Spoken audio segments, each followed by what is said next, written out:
మనుషులు లేరా ఉన్నారు. తెలంగాణలో ఉన్న మన యాదవుల జనాభా అధ్యక్ష 25 నుంచి 30 లక్షల మంది యాదవులు మన తెలంగాణలో ఉన్నారు. అది తెలంగాణ కలిగినటువంటి గొప్ప సంపద అధ్యక్ష. ఆ యాదవులు మన తెలంగాణ జాతి రత్నాలు. ఎందుకంటున్నా మాట అంటే అధ్యక్ష, అది ఎంత గొప్ప రిసోర్స్ అంటే ఆ గొర్రెల పెంపకం వాళ్ళకు వెన్నతో పెట్టిన విద్య, వాళ్ళ రక్తంలో వచ్చినటువంటి హెరిడిటరీలో వారసత్వంలో వచ్చిన విద్య. మనం కూడా అధ్యక్ష కొన్ని గొర్రెలు కొంటే 10 గొర్రెలు కొంటే తెలంగాణలో ఒక పద్ధతి ఉంటుంది. ఇంట్లో ఆడపిల్ల పుడితే వ్యవసాయదారులు ఒక 10 గొర్రెలు కొని యాదవులకు అప్పచెప్తారు అధ్యక్ష, పాలకిస్తారు. ఆ అమ్మాయి పెళ్లికి వచ్చే నాటికి 30-40 గొర్రెలు అయితే కార్యం వెళ్ళిపోద్దని చెప్పిస్తారు అధ్యక్ష. తెలంగాణ రైతాంగంలో ఉండే ఒక అలవాటు. ఆ రైతు పోయి మళ్ళీ నా గొర్రె చూపెట్టమంటే 300 గొర్రెలకి ఆ రైతు గొర్రెనే తెచ్చి చూపెడతాడు అధ్యక్ష. ఆయనే గుర్తుపడతాడు. అది ఇంకోటి సాధ్యం కాదు.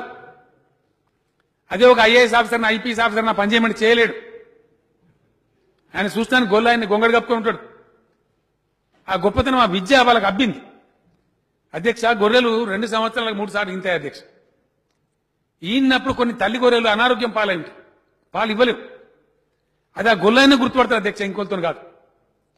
ఏ గొర్రె అయితే ఆరోగ్యంగా ఉందో దాన్ని తీసుకుపోయి పిల్లల్ని తీసుకుపోయి పాలు చిక్కిస్తారు అధ్యక్ష. అంత గొప్పగా ఆ గొర్రెలను సాత్తారు, పెంచుతారు. కొన్ని లక్షలు, ఒక 4 లక్షల గొర్రెల యూనిట్లు 4 లక్షల కుటుంబాలకు 75% సబ్సిడీ మీద ఇవ్వాలని చెప్పి నిర్ణయం తీసుకున్నాం అధ్యక్ష. అవి చేయబోతా ఉన్నాం, దాన్ని ఇంప్లిమెంట్ చేయబోతా ఉన్నాం. అది మేము చెప్తే ముఖ్యమంత్రిని అభివృద్ధి చేయమంటే గొర్రెలు చేపలని మాట్లాడుతున్నాయి అంటారు.